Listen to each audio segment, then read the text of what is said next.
घुसमट होतीये माझी. मला माझ्या आईवडिलांसोबत राहायचं आहे आणि तिला तिच्या.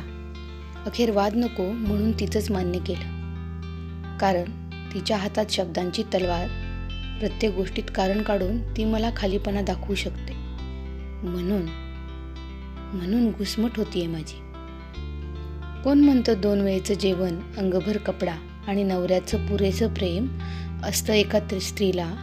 मला विचारा, सगळं मिळत असूनही तिने मला माझ्या जन्मदात्यापासून वेगळं केलं. तेव्हा घुसमट होतीये माझी. तिला पाहता क्षणी वाटलं होतं माझ्या परिवाराला सांभाळून घेईल. पण मला जेव्हापासून समजलं माझ्या परिवाराला तिने अजूनही आपला परिवार मांडलंच नाही, तेव्हा घुसमट होतीये माझी. तिला खूप आवडतं तिच्या माहेरची. मग माझ्या माहेरचं काय? बायको मुलांसाठी मी गेलो ना तिच्या माहेरच्या गावी. मी बायकोचा बैल नाही. पण रोजचे होणारे घरातले वाद मला बघवत नाही. तेव्हा घुसमट होती माझी. मी कोणालाच बोलत नाही माझ्या भावना. मला काय वाटतं कोण विचारतही नाही. सगळ्यांना वाटतंय मी सूट दिली, पण तसं नाही. माझे संस्कार होते जे एका स्त्रीपासून तिचं स्वातंत्र्य हिरावून घेऊ नको असं सांगत होते. पण संस्कार तर तिच्यावर पण आहेत ना. तिला तिच्या भावाने आईवडिलांचा सांभाळ केलेला हवा. मग तिची माझ्याकडून वेगळी अपेक्षा का? म्हणून घुसमट होतीये माझी.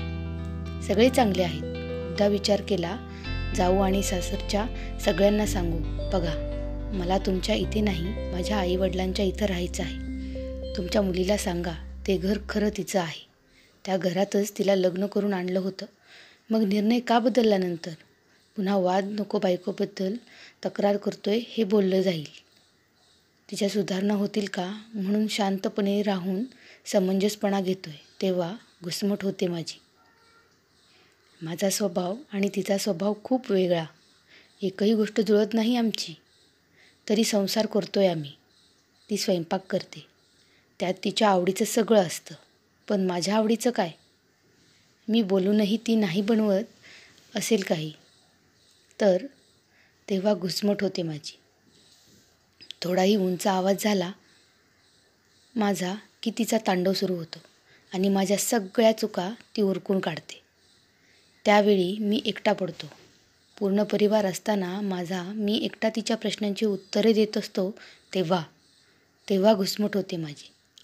तिला आमच्या मुलांच्या सांभाळासाठी तिचे आईवडील योग्य वाटतात. पण मला माझ्या मुलांना माझ्या घरी खेळताना पाहून समाधानी व्हायचं आहे, त्याचं काय? म्हणून घुसमट होते माझी. माझ्या आईवडिलांना नको का मी न्याय द्यायला? अखेर माझी इतकी घुसमट होत आहे तर त्यांची होतच असेल की.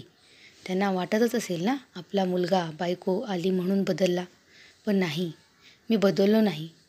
काही गोष्टी विचारात घेतल्या आणि शांत झालो कायमचा. म्हणून घुसमट होते माझी.